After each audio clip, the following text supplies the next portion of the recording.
Tere! Tere, Timo! Tere, Laura, jah. Me oleme täna tulnud siia Tartusse, et esitleda jälle siis sinu uut romaani Sulid ja sulased. Seda Tallinnas on juba paar korda esitletud. Vaadake Reaktori YouTube'i kanalit, sealt leiate salvestuse siis kirjastuse poolsest esitlusest ja Õhtus on ulmet esitlusest ka. Ja. Püüame täna teha niimoodi, et väga palju ei korda seda, mida Lüüli juba küsis. Raamat on sama. Aga raamat on sama ja Raamat on sama. Esinejad ka nagu kattuvad. Nii, aga hakkame siis pihta sellest kesksest küsimusest, et sul tuli välja romaan. Ja. Sellest on nüüd möödas juba paar kuud. Ja. Kuidas siis on nüüd? Siuke küsimus, okei. Ei, täitsa vahva on. Et ma olin väga üllatunud, sest et see üldse välja tuli alguses. Siis ma olin üllatunud, et see sai niivõrd palju positiivset vastukaja alguses. Ja nüüd ma olen täitsa rahul sellega, et on jõudnud ka inimesed, kellele see võib-olla nii väga ei meeldi. Et nad on jõudnud ka ära lugeda ja öelnud, et neile see ei meeldi, sest et kui kõigile meeldib, siis on midagi valesti ilmselgelt. Et see on täiesti okei, kui inimeste arvamused on erinevad. Ja kui mõelda nüüd selle peale, et milline see esitlus ja kõik on olnud, ma ei kujutanud ette, milline see võib üldse olla või mida see endast tähendab. Et jah, on nagu ta on. Ma ei teadnud isegi, mida korralikult oodata. Nii, aga Lüülile sa rääkisid sellest, kuidas käis see kirjastamise protsess. Aga vaatame nüüd selle pilguga, et kuidas sa ette kujutasid, mis toimuma hakkab, kui sa saadad käsikirja kuhugi musta auku ja mis siis tegelikult toimus? Jah, see on hea küsimus, sest me leppisime enne küsimused kokku.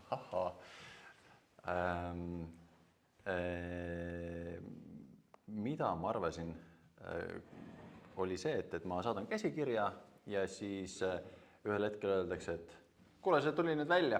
Ja siis mõtled, okei, annate raha ka või? No siin on natukene, okei, selge. Päris nii see ei töötanud, ilmselgelt aga ei tööta nii. Aga ma olen mõnes mõttes improteatri poolt ära rikutud. Et improteater on selline teatrivorm, mis ta sünnib hetkes ja ta jääb ka sinna hetke. Et peale seda sinul kui kunstikul sul pühid käed puhtaks, kõik tehtud. ja see, mida inimesed ise välja mõtlevad enda peas või kas nad arutavad seda etendust hiljem, sul ei ole sellega enam mitte mingit pistmist. Et ju nagu mingi siuke mõte oli ka raamatu juures, et ma saadan neile käsikirja ära ja aga ei, siis nad saadavad vastu, ütled, et sina oled ikkagi kirjanik ja meil on siin toimetaja, kes ütleb, et neid võiks parandada, aga sina pead parandama. Okei, selge.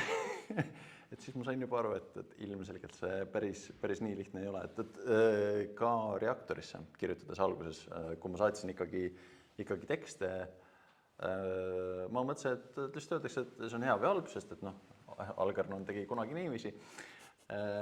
Aga ei, öeldi, et näed siin paranda seda ja seda ja siis ma mõtlesin, et aga miks teie ei võiks? Teie teate? Ei, me ei tea.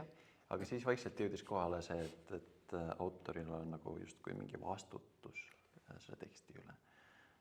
Ja jah, autoriõigus ja värki. Et see võttis aega, aga jah. Aga kui palju aega võttis sellest esimesest saatmisest kuni siis nüüd ilmumiseni? Umbes pool aastat äkki, natuke rohkem. Küll, aga selle sees oli mitte sükest rahulikku kirjavahetust, kus oli, et hei, et saime kätte, loeme. Siis tuli vastus, et ei, me ei ole veel jõudnud lugeda, aga me kavatseme seda teha 6 aja pärast. Ole ootel. Siis tuli, et meile meeldis, aga me arutame veel läbi, kas me tahame. Ja siis tuli siuke intensiivsem paar kuud, kus siis toimetaja saatis mulle juba teksti, kus mingi osa oli üle käidud tema kommentaaridega ja siis ma käisin nüüd läbi. jätsin talle kommentaare, tema jättis mulle kommentaare. Vahet pole, et meil olid üksteise telefoninumbrid, ei. Vahet pole, et meil on ka Google Docs, kuhu saaks kommentaari jätta ilusasti, nii et saaks online'is muuta, aga seda me ka ei teinud, et jah, kõik oli Wordi failis. Väga tore oli, jah. Võtame siit veel selle protsessi juurest, et okei, et sina kui kirjanik pidid ise oma parandusi heaks kiitma või sisse viima. Mis rolle sul veel, ütleme siis nii väljaandmise kui nüüd sellele järgneva igasuguse turundamise ja levitamise osas oli? No ma olen siin näiteks, ma pean esinema, rääkima raamatust, et seda keegi minu eest ei tee. Et jah, mulle tundub, et tänapäeval on aina rohkem on kirjaniku elu on see, et sa võid kirjutada, aga sa pead ka ikkagi olema nähtav ka natuke muus osas. Et ei saa olla padu introvert ja kuskil kapis kirjutada ja kui just sa ei ole nii osav ja tundmatu, aga samas tuntud, et noh, see oleks ka võib-olla teema, aga kõik ei saaks niiviisi kindlasti. Et jah, väga palju ei ole mind kuhugi veetud. Mõned korrad on mind kutsutud. Korraga kutsuti üritusele, mille kohta ma ütlesin, et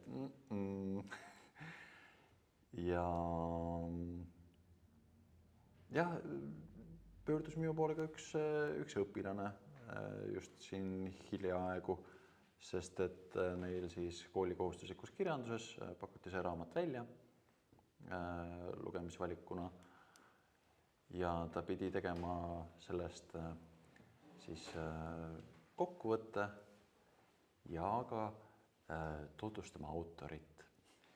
Ja sellega tal tekkis probleem, sest et minu kohta ei ole internetis väga midagi niiviisi. Et siis ma aitasin teda otse läbi Facebooki, sest et tore, et ta vähemalt sinna tuli. Instagramis mind ei ole ja kuskil TikTokis mind ka ei ole. Nii et võime siis öelda, et sinu lugejad on sind sõna otseses mõttes hakanud üles leidma. Jah.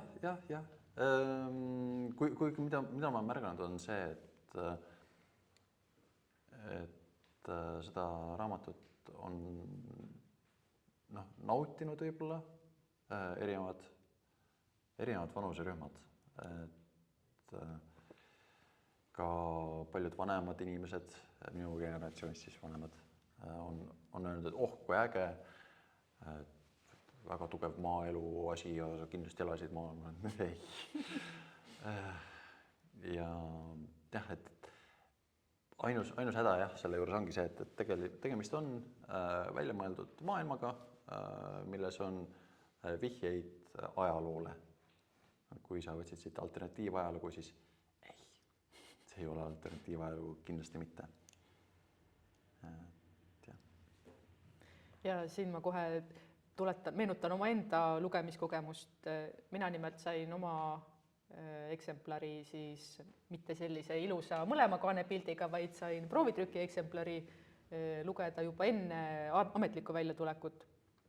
Ja loen, nii plekkpang, koguga kaev, sokid, kartulid, teoorius. See nagu päris nagu ei hakka kokku ja siis mingil hetkel siis ma järsku nagu hammustasin läbi, et oot, kui ma nüüd võtan mõttes ette siis Dungeons and Dragonsil põhinevad mängusüsteemid, just Forgotten Realms tuli mulle meelde, et oot, seal on ju täpselt samamoodi kokku pandud erinevate ajastute stuff ja see on ju see! Cool. Ja nii kui ma olin läbi hammustanud, siis mind absoluutselt ei häirinud, et on teoorius ja plekkpank korraga. No, aga on neid, keda häirib. Ja kohe kindlasti. Ja see on ka okei. See on, ma ei saa nagu seda kuidagi pahaks panna. Mina andsin selle, kirjastus andis selle välja, see on nüüd universumis ja ma lihtsalt loen tagasisidet, kas meeldis või ei meeldinud. Ma ei saa midagi enam teha. Et aga jah, Dungeons & Dragons, ja kindlasti. Et seda me Ruja Naudis ka rääkisime pikemalt ja laiemalt, kindlasti. Ja kes soovib selle teema lahkamist lugeda, siis blogis Rujanaut me kirjutasime natuke lahti seda ja seesama jutuajamise või paralleelkirjutamise link on Eesti raamatukirjelduse lehel ka. Aga ühesõnaga jah, asi algas sellest, et ma taipasin lugedes, et oot, see on ju mängumaailm ja järsku nagu asjad asetusid paika. Ma leidsin, et ma ei ole enam vinguslugeja, vaid jaa, räägi veel. Ja siis ma hakkasin tähele panema kõiki neid võluesemeid, igasuguseid selliseid, et mänguloogikaga sa paned lugedes tähele seda, et siit saab seda korjata, see teeb seda võib hiljem vaja minna. Et ma ei tea, räägime siin publikule ka natuke kõigist nendest imelistest asjadest. Oi. Mitte kõigist. No põhimõtteliselt suur business hakkab pihta alguses maa-aluste imekividega. Et neid aetakse päris pikalt taga ja need pärinevad siis Eesti rahva ennemuistsetest juttudest, kui seda väga põhjalikult lugeda. Sest et seal on väga palju asju peidus ja kuskil jutuses paar korda mainitud, aga need on jah sellised toredad imekivid, et sa puhud neile peale, ütled, et tule esile see ja siis see asi tuleb sulle esile. Ilgelt äge power. Ainuke asi, et natuke liiga võimekas. Nii et kirjanikuna... Just OP, täiega OP. Et kirjanikuna ma pidin võtma mingid OP asjad ja siis neid hakkama korrigeerima, et ei saa päris niiviisi. See tuleb ära nerfida. Ja just, jah, see on see tore emakeelepäev. Nerfime ära ja OP.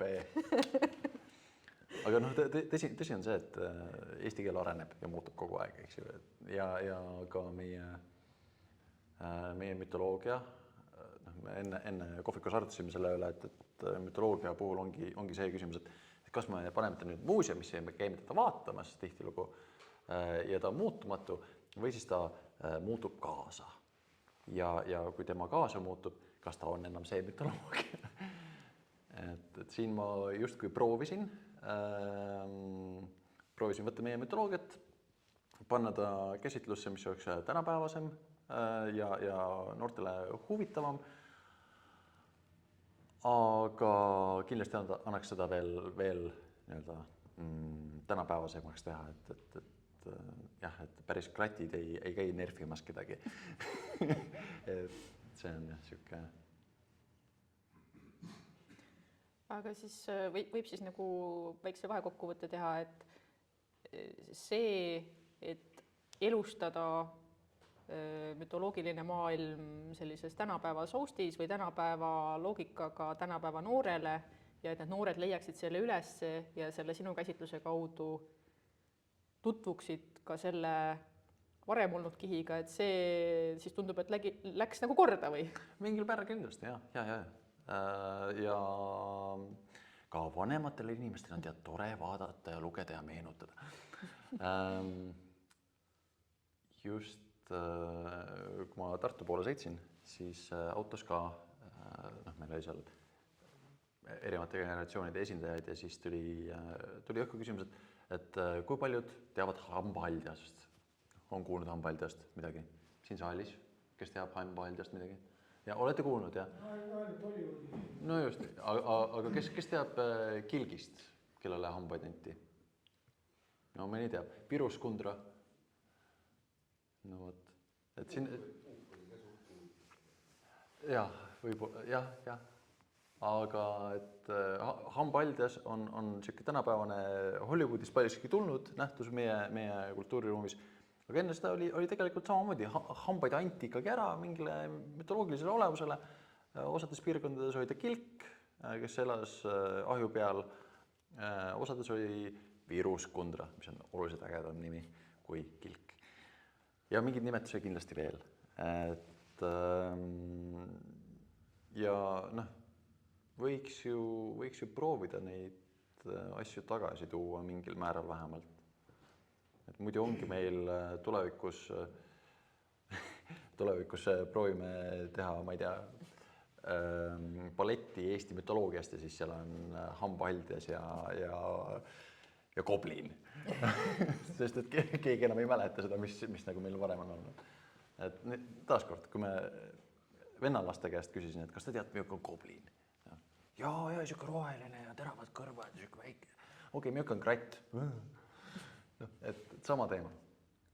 Tõsi, jah, kratil ei ole nagu nii selgeid piirjooni ja teda on erinevalt tõlgendatud, aga mida rohkem me kasutame tegelikult meie mütoloogias olevusi ja esemeid ja ideid, seda rohkem me saame äkki, mida rohkem me nendega mängime, seda rohkem me saame neid defineerida ja seda rohkem tegelikult äkki ka jääb neist midagi alles.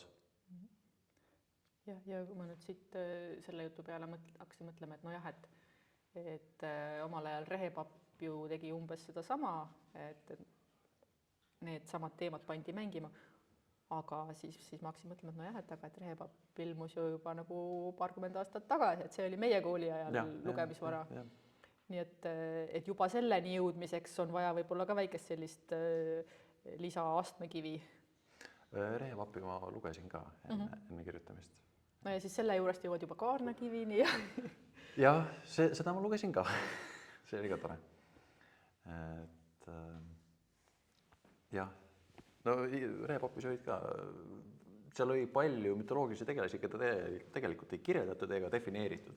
Lihtsalt, et talumees läks üle tee ja siis selja tagant jooksis mööda mumm. Kõik. See on okei.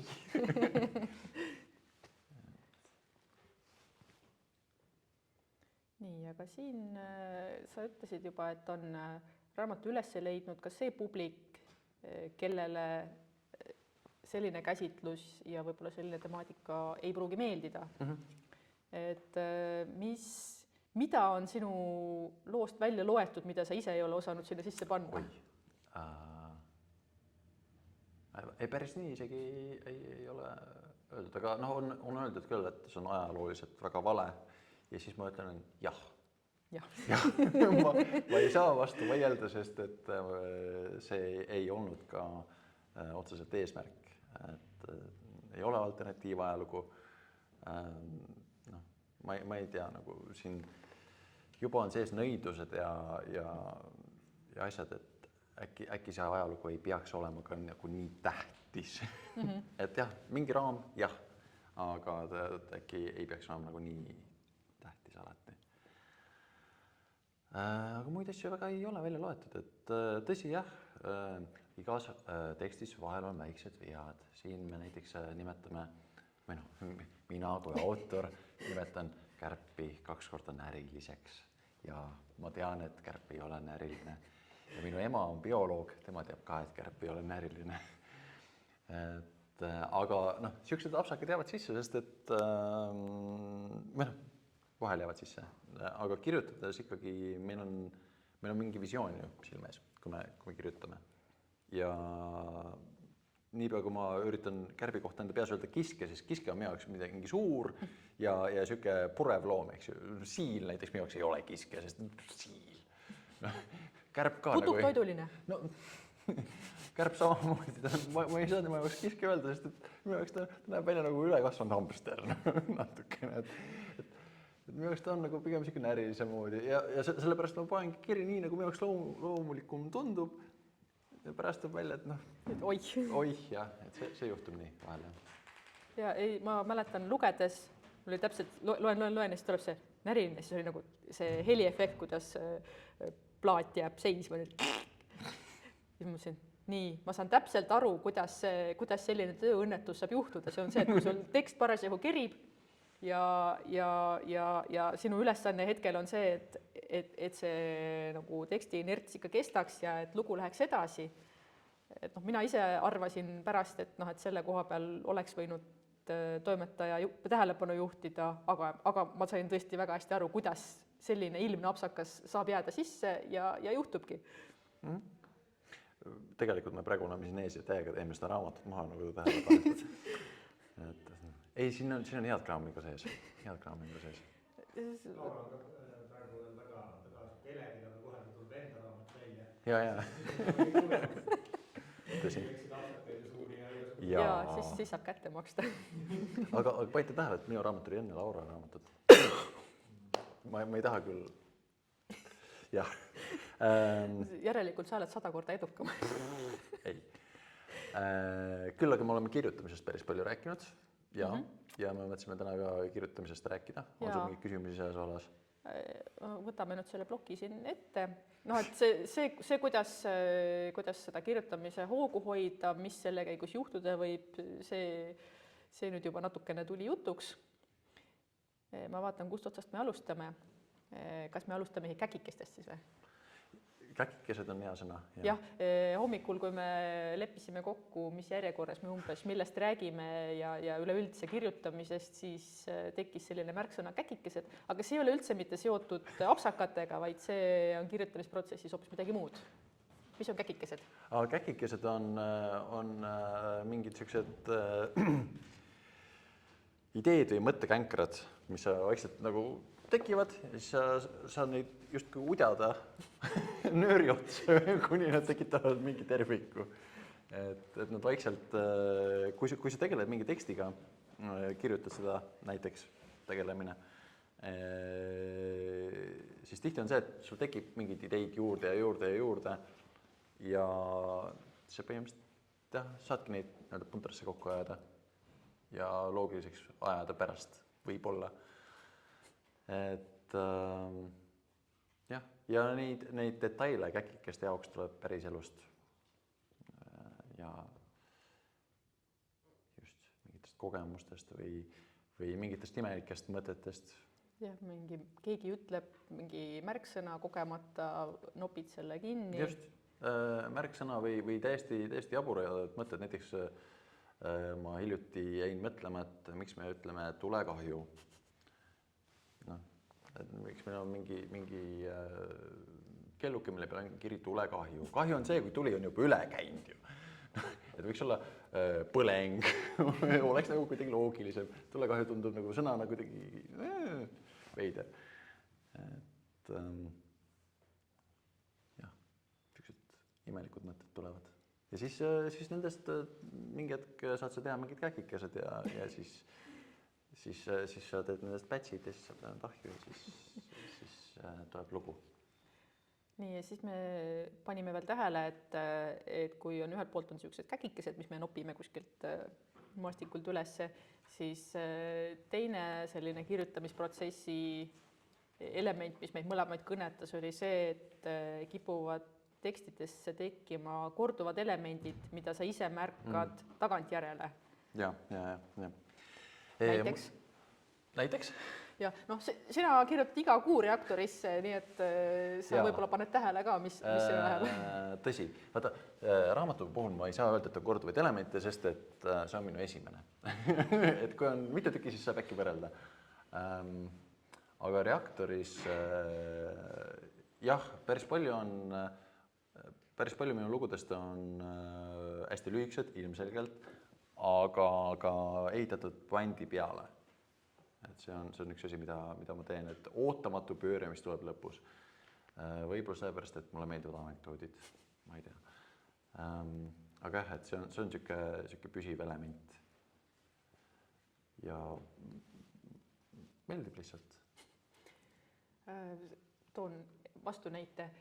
Mina siin mõni päev tagasi käisin ka paari enda lugu üle. Ja siis ma hakkasin tähele panema, et mingisugused lausekonstruktsioonid korduvad jutust juttu ja siis panin tähele parasiitsõna kolleeg käib läbi absoluutselt iga ajastu jutust. Oled sa enda juures ka midagi sellist leidnud? Mina ei ole, aga minu sõbrad on.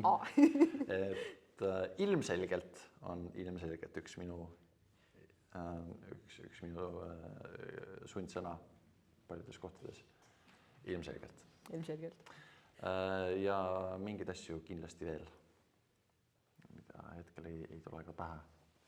Nüüd peab ikka olema räigelt tihedalt, et seda keegi teine ka tarkaks, neid parasiite. Millest reeglina need on ikka tegijal endale teavad silma? See on küll tõsi jah, et enamasti kui teised loevad, kedagi koti. Oleneb täiesti, kui tihedalt ja noh, mingi sihuke lause struktuur võib olla küll püsiv, mingi kiiks, mis jääb silma. Et inimeste peakujud on erinevad, nad märkavad erinevaid asju. Kui sa nagu hiliseda tahad, sa tahad midagi. Ja, seda kindlasti, ja. Paar raamatut tuleb ära võtta, siis sa märkad kõik. Jah, see võib olla ka muidugi, ja. Ja siin ma kordan seda kommentaari nüüd mikrisse ka, et mis Sander ütles, et kui sa oled paar raamatut ära toimetanud, siis hakkad kõike märkama. Jah, natukene nõustun. Aga seal on ka vahe, et mida sa hakkad märkama teiste puhul ja siis, kui on piisav distants oma jutu loomise ja lugemise vahel, siis sa märkad enda asjades ka. Enda tekste on hästi vastik toimetada küll, et sellega ma nõustun, et sa ei märka, sest sa oled autorina seal sees. Et mul on saadetud ka proovi lugemiseks tekste ja vot siis ma olen väga tore kriitik.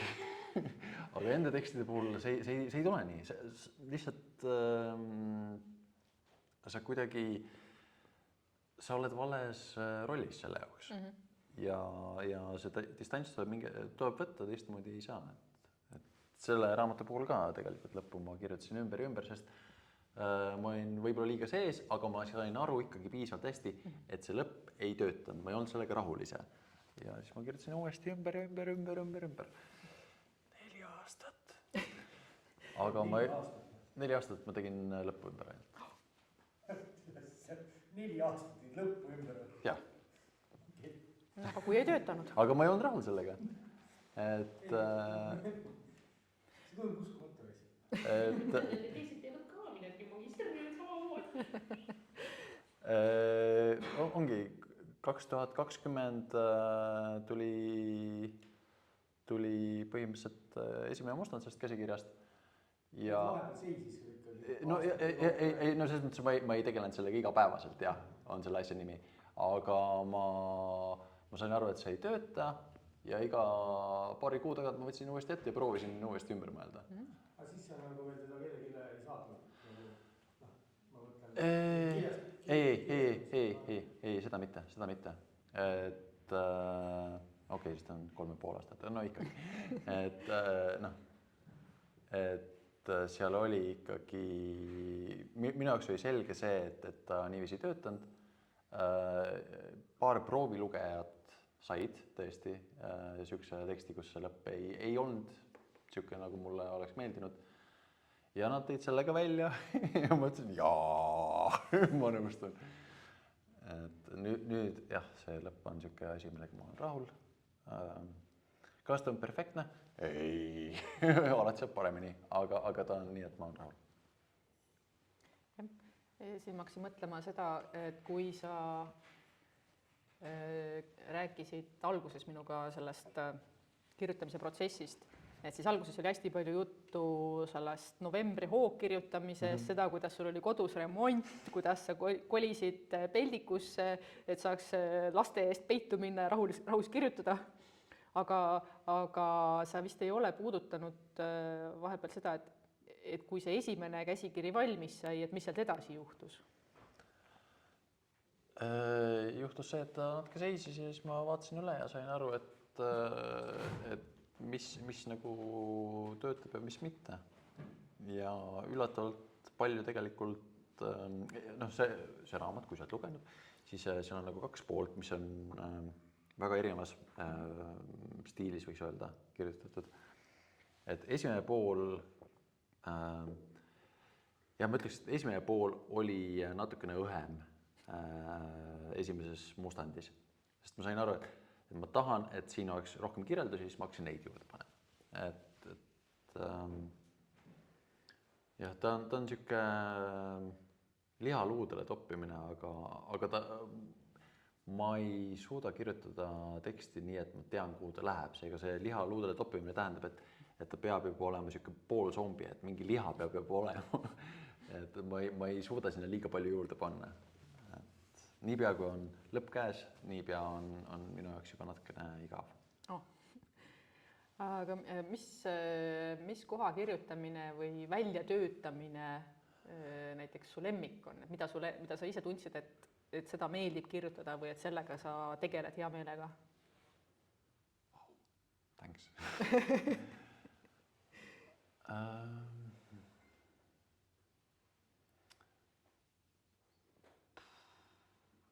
Kas sa mõtled selles raamatus? Jah, ma mõtlen selle, jah, raamatu puhul. Minu jaoks oli kõige põnevam oli avastada, kes on kärp. See oli minu jaoks kõige põnevam, sest et alguses, kui ma hakkasin kirjutama, siis ta ei olnud minu jaoks defineeritud tegelasena. Minu peas oli lihtsalt mõte, et mul on poiss, kelle nime on millegi pärast kärp ja ta on kummaliselt autistlik. Sest ma ei tea, miks. Ja ma hakkasin, tegelikult selle loo kirjutamise käigus ma hakkasin ka avastama, et kes ta on. Et see oli minu jaoks võib-olla isegi põnevam. Et jah, see oli tähtis. Ja siis mis kohti sulle nagu üldse ei meeldinud kirjutada, et sa tundsid, et on vaja, aga... Alguse poole on kirjeldusi, mille kohta on inimesed öelnud, et see on nagu Tammsaare. Ja kes mind teab, siis ma ei nautinud Tammsaare lugemist väga kooli ajal. Küll aga seal oli neid kirjeldusi vaja, see oli ilmselgelt oli tarvis sinna natukene uurida, milline maaelu võis olla tollel ajal ja et erinevad ehitised, et neid kirjeldusi ei ole väga palju, ausalt öeldes, sest et ma ei ole hea kirjeldaja, aga ka nende otsimine oli minu jaoks üsna niisugune tülikas. Et ma sain aru, et tempo ei olnud seal väga suur teksti arengu mõttes, aga seal oli vaja kirjeldusi. See oli minu jaoks ilmselge ja ma sain ka aru, et see on natuke nagu Tammsaare, mis ma ei saa midagi teha. Ja nii on. Aga küsime siis selle isikliku küsimusega ära, et kui palju iseennast oled sa sinna raamatusse sisse kirjutanud? Omajagu, jah. Näiteid? No näiteid, eks ju, et kärp on natuke siuke autistlik või natuke imelik. Ma olen ka imelik. Et kärp otsib endale kohta maailmas, ma otsin ka. Tal on üks hetk siis Semu nimega Tõivet, kes on siuke paras pullivend kohati. Mina olen ka. Et eks kõik, mida me kirjutame, on mingil määral meist endast või meie elust või inspiratsioonist, et mulle meeldib see mikseri metafoor, et kui sa mingit loomingut teed, et siis sa võtad erinevaid juppe enda elust, paned suurde blenderisse ja siis kallad välja. Ja sealt tuleb mingi asi, et sa ei saa täiesti tühja koha pealt luua midagi, et sul peab olema inspiratsiooniks erinevaid detaile, eelnevaid asju, mida sa oled lugenud, elukogemust. Jah. Aega? Aega on ka vaja, jah. See, mis me enne rääkisime, et tegelikult selleks, et midagi saaks välja tulla kirjaniku seest, et selleks peab seda munemise aega. Munemise aega on vaja ka, jah. Mida on laste kõrvalt, on seda raskem leida. Aga jah, et me mõlemad leidsime, et head mõtted tulevad siis, kui sa saad lihtsalt niisama muneda ja sa ei vaata telekat või sa ei vaata mingit ekraani või minu puhul, et sa ei kuula audiobooki, vaid siis istud, oled. Ja kui sul hakkab liiga igav, siis teine variant on see, et sa hakkad kirjutama. Et see on natuke nagu sundseis, et seda tuleks endale lausa kalendrisse kirja panna, et munemise või kirjutamise aeg, sest me teame, et kui sa liiga kaua muned ja midagi muud ei tohi teha peale kirjutamise, siis sa hakkad lõpuks kirjutama. Ja, jõudsimegi elegantse kaarega küsimuse juurde. Kirjaniku päevakava, milline näeb välja sinu päev, kui sa kirjutad? Novembris on see kole. Ma teen kohe roppu nalja siin, selle kohta oli meem, et novembris esiteks, et sa ei tohi habet ajada, sa ei tohi onada ja lisaks sa pead raamatu valmis kirjutama. ja. See oli jah. Täpselt nii see käis. Aga palun naudi.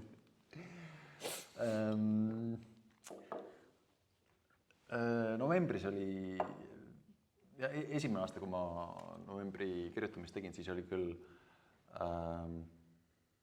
mul olid juba lapsed siis ja selle juures oli ka igapäevatöö. Seekord ma ei saanud ka mingit puhkust sinna sisse panna ja iga päev sul on ikkagi limiteeritud aeg, mis sa saad tegelikult tegutseda, et lõuna ajal ma töö juures ei söönud. Et lõuna tund aega, mis oli söögiks mõeldud, mina võtsin endale telefoniboksi, istusin seal ja lihtsalt kütsin. Ja ma sain selle ajaga enamasti kirja umbes 1000 sõna tunni ajaga. Kas see oli kvaliteetkraam? Ei.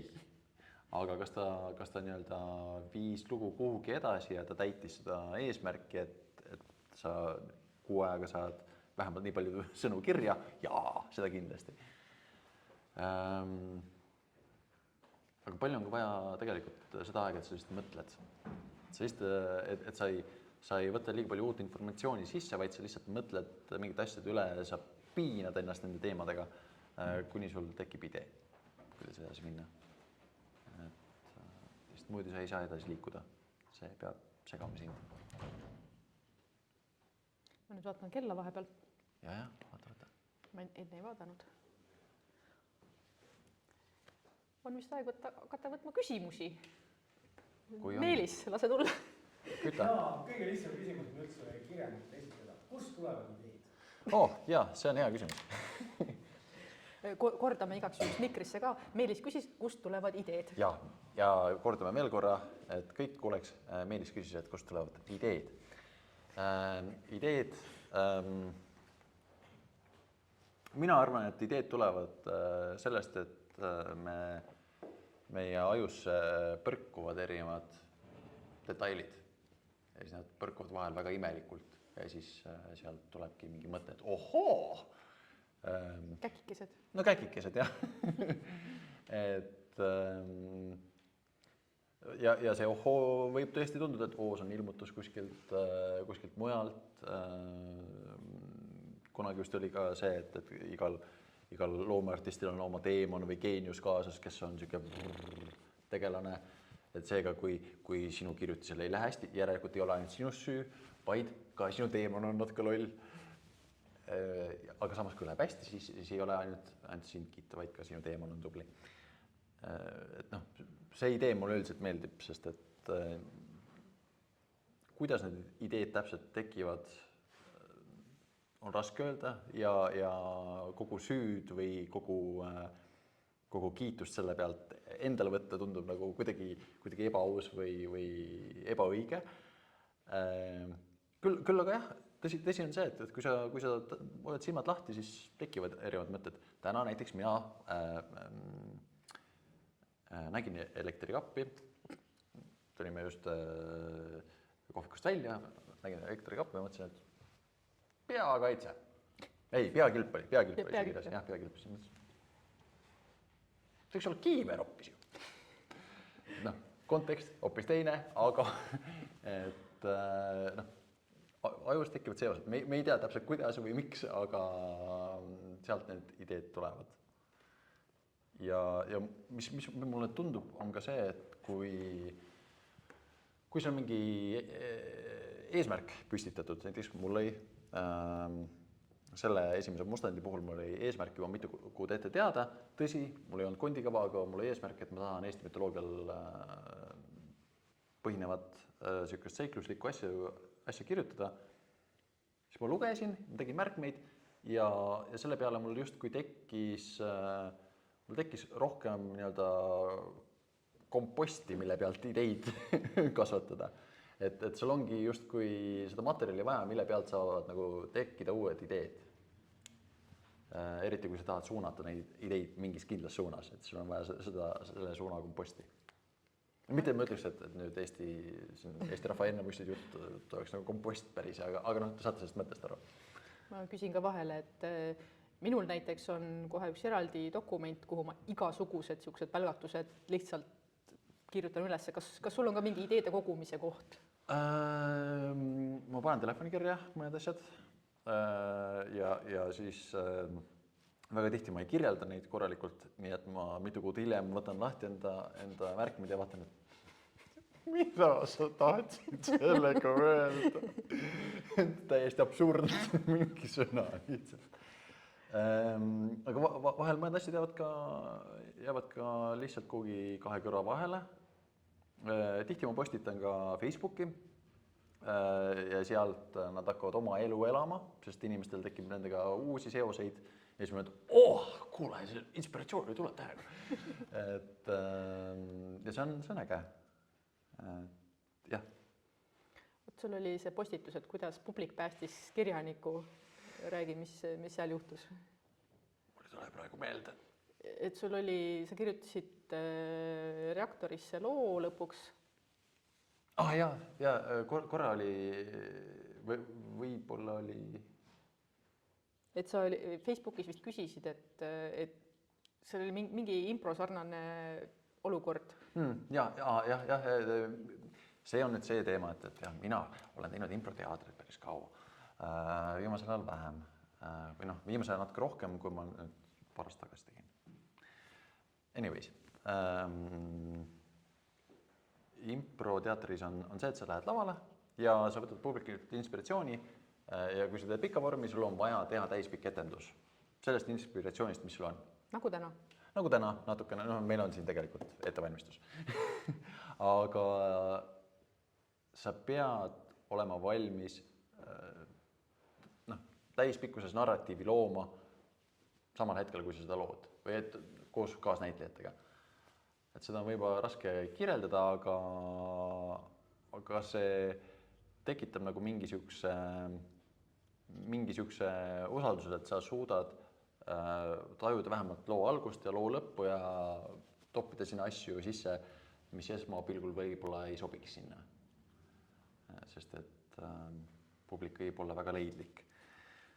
Ja ma olen Reaktori osade juttude puhul on mul olnud see küll, et ma vaatan, et kuu lõpp läheneb, mul ei ole mitte midagi saadetud, ma olen võtnud endale väikseks missiooniks iga kuu vähemalt midagi saata. Üsna edukalt on see ka välja tulnud. Ja siis ma olen küsinud Facebookis lihtsalt, et hei, andke mulle inspiratsiooni. Ja siis tuleb see kas lauseid või sõnu või vihjeid.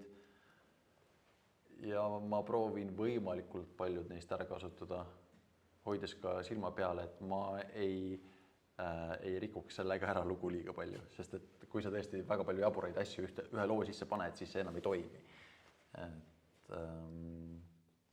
Esimene vist oli, seda tüüpi lugu oli Iidmaa maailmas ja see läks minu arust üllatavalt hästi isegi. Ma alguses, kui ma vaatasin neid soovitusi, mis tulid, mul oli küll, et Jeesus, mida te tahate minust? Aga kui ma hakkasin neid kokku panema ja mõtlema, siis tegelikult ma suutsin kõik asjad üsna loomulikult ära põhjendada. Jah, vähemalt ma ise arvasin nii. Et kindlasti on kuskil kriitikuid ja me teame seda. Nii et jah, seal on küsimus. Ja, et mind intrigeeris ikka see 4 aastat valminud lõpp, et kuidas sa siis selle, millal siis nagu tuli see, millal sa selle arvad, millal see õige lõpp olemas või mis selleni viis? Kas seal oli mingi raske töö taga, et püüdsid 4 aastat seda sama põldu ja siis öeldi, et nüüd see pidi peaks siin kasvama või kuidas sa sinna jõudsid? Oda, mikrisse küsimus ka. Et Urmas küsib siis selle 4 aastat küpsetatud lõpu kohta. Et kas ma kündsin seda sama põldu? Võiks öelda, et ma kirjutasin erinevaid lõppe. Ja ma proovisin kasutada improteatris üks tehnika on see, et sa kasutad seda, mis on laval juba olnud. Ja ma proovisin seda sama raamatu peal uuesti kasutada, ehk siis võtsin eelnevalt kirjutatud teksti, ma proovisin seda, noh, mitte proovisin, vaid ma lugesin selle läbi, vaadates samal ajal ka, et siin võiks natuke paremini teha, ehk siis väiksed täiustused kogu aeg. Ja samas proovisin leida ka teemasid või asju, mis ei saa lahendust lõpus. Ja siis ma leidsin lõpuks, et see asi tuleks lahendada ära niiviisi. Tõsi, jah, lõpulahendus, kes on lugenud, selle peale läks vahelt ära ka paar peatükki, kus oli sees isegi vanglas istumine ja mingid asjad veel, aga seda teie ei pea teadma. Et jah, sest see ei oleks siis enam töötanud. Kas see vastas? No ma lootsin jõuda nende näideteni, mis siis välja jäi. Jah, mis siis välja jäi? Mis siis välja jäi? Välja jäi näiteks peategelasele, ma tahtsin anda talle võime, et ta suudab pureda läbi kõigest. Jumala hea, miks see peal selleks? Aga ta ei töötanud niiviisi. Ta ei töötanud niiviisi. See tuua raamat, kirjuta uus. No just. Nii. Mul on tegelikult 2 küsimust. Esimene küsimus on see, kuidas sa valisid selle komplekti mütoloogiat, mis on selles maailmas või selles raamatus. Et nagu see osa, mis on nagu olemasoleva mütoloogia, pluss see osa, mis on nagu võib-olla mitte nii autentne mütoloogia. Kuidas sa selle komplekti kokku? Mütoloogia valik. Mütoloogia valik. Miks just see, mis oli olemas, mis sa leidsid juurde? Mis ma ise juurde panin? Jaa, ühelt poolt tegemist pidi olema algselt järjega minu eelmisele raamatule. Sealt tulid tegelikult sisse põrgulised, mis noh, aga kuna ta ei ole järg, siis ma mõtlesin, et noh, las need siis on. Mulle meeldib see konstruktsioon, et meil on mingid inimesed, kellel on sarved. Miks mitte? Aga ülejäänud mütoloogiaga mul oli väike märkmik. Ma olin valinud välja mõned asjad, mida ma tahtsin kindlasti sisse tuua. Siis olid mõned nii-öelda vajadused, funktsionaalsed vajadused, mis ma vastasin, millest tekkisid mõned teised imeasjad. Näiteks puugikott tuli tänu selle funktsionaalne vajadus asju kaasas kanda suures koguses. Pluss Dungeons & Dragonsis on ka midagi sarnast, Bag of Holding.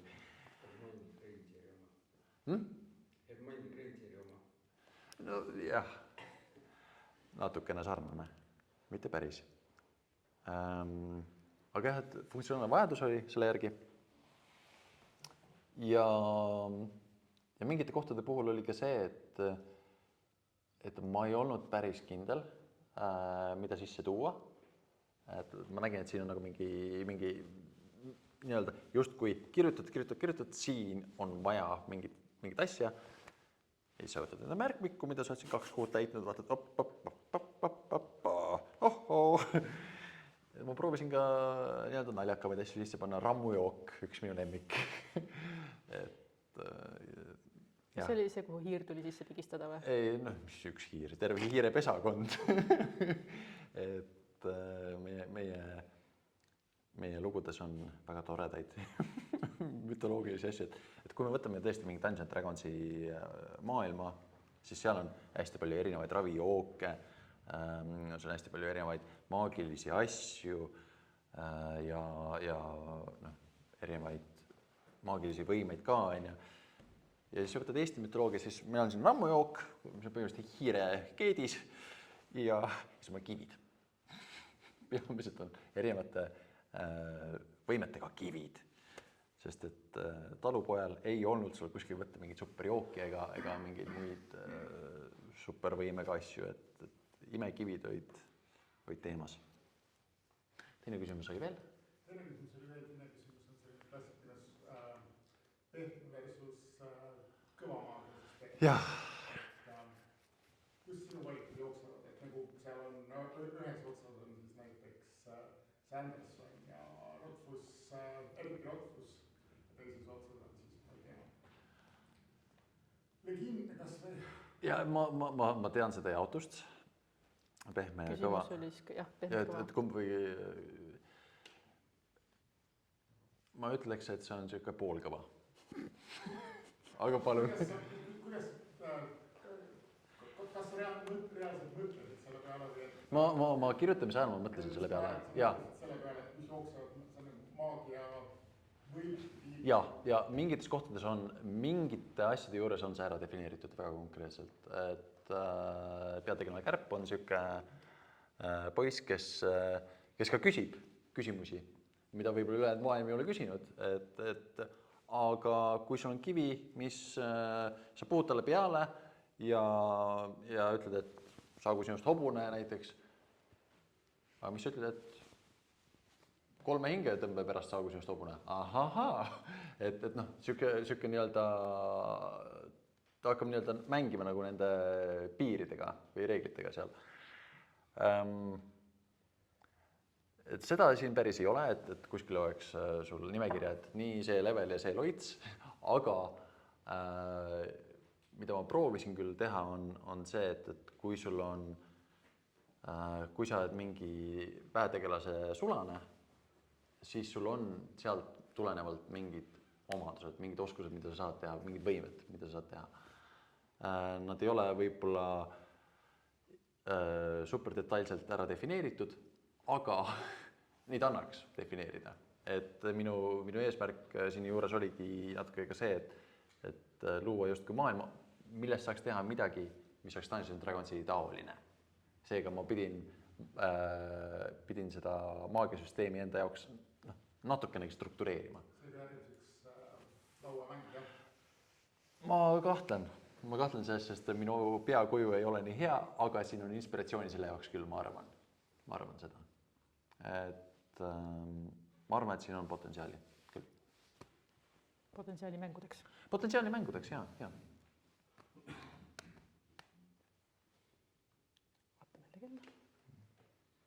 Ma nüüd esimest korda, kui ma vaatasin seda kaankohe, siis mul tekkis kohe pilt Assassin's Creed. Nüüd ma vaatasin ka järgi kohe, et on mööda mindud meie klassikalistest kunstnikest, et kuidas see niimoodi läib ka jutu raames leidsid pildi täpselt, mis vastas kujutusele sellest maailmast. Ei, see ei ole minu valik, see oli kirjastus.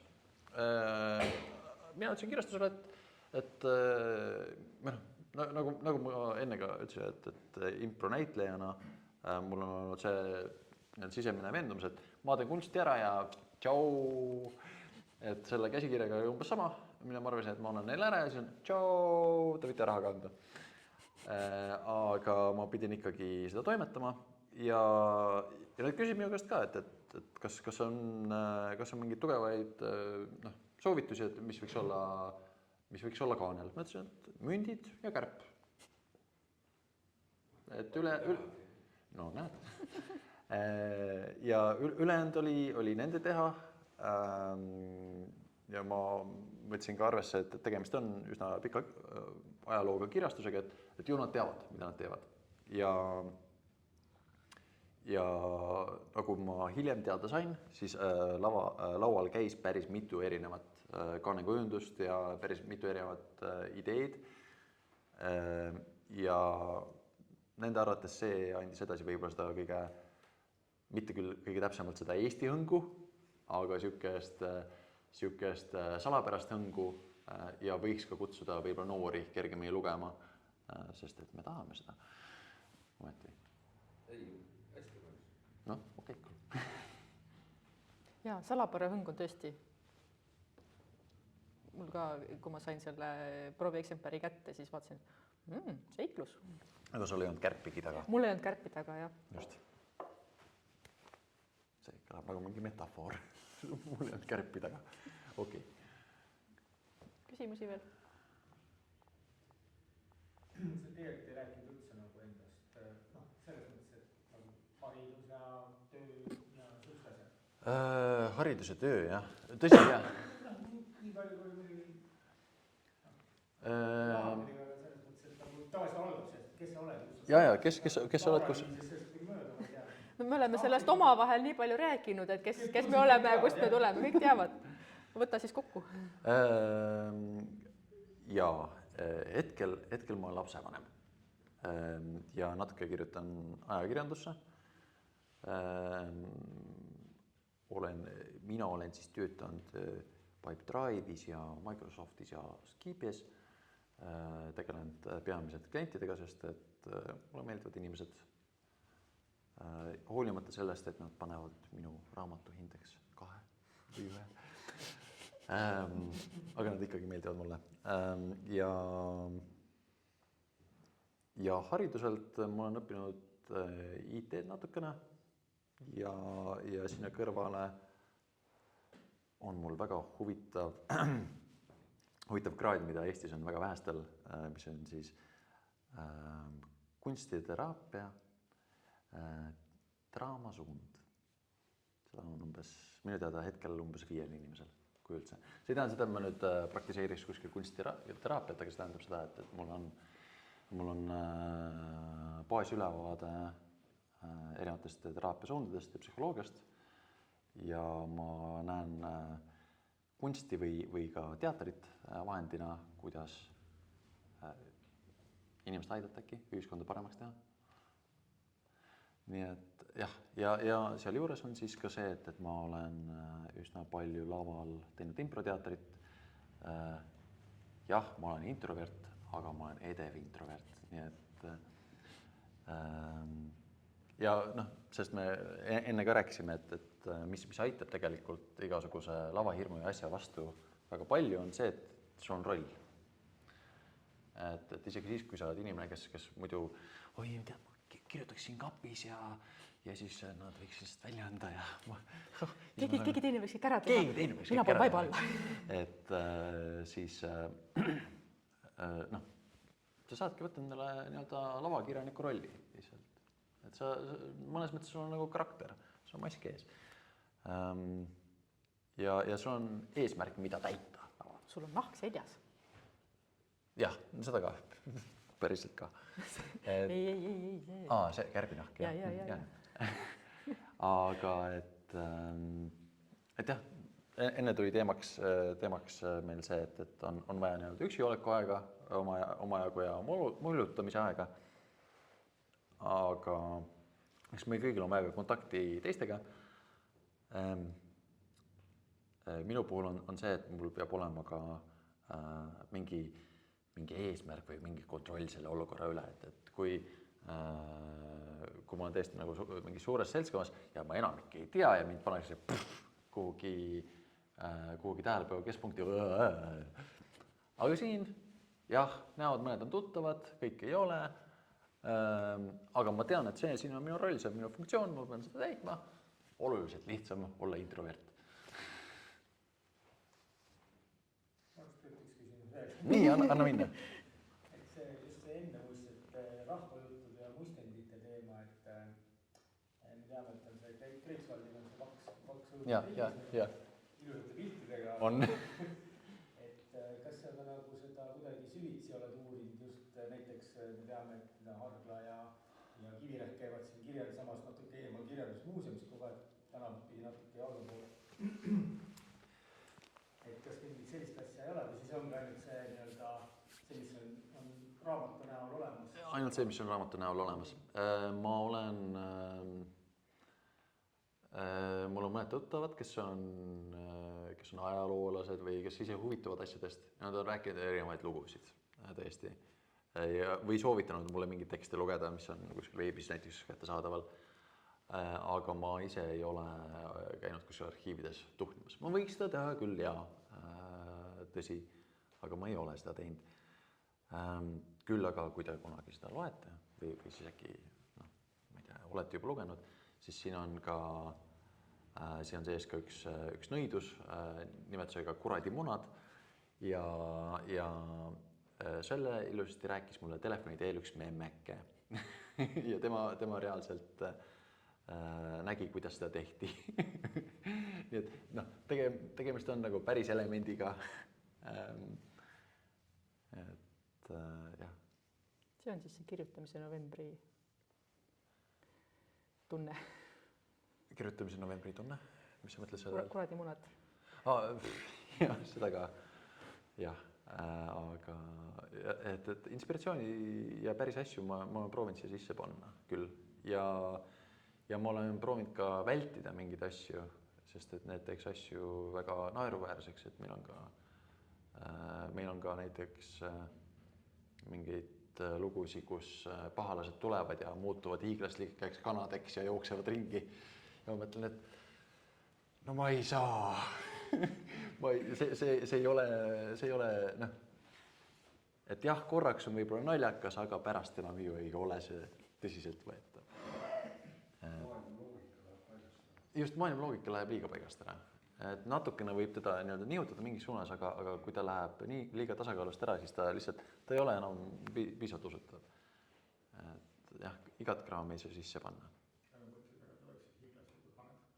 Kui need oleks hiiglaslikud haned, jah. Korraks oleks naljakas jälle, aga mitte kauaks. No võib-olla. Seda keskustelu, ma arvan, jätkame juba kõrtsis. Jah, ma arvan, et seda vaidlust me saame kõrtsis jätkata. Kas... Selma Laargas tegi selle juba Monique Morgasoniga ära, sinna ei saa ligida. Jah. Teed tahulik hiiglaslikud haned, väike. Aga oli olemas küll, jah, tõsi. Nii, meie poolt vist kõik täna. Okei, jah. Kõik. Jee!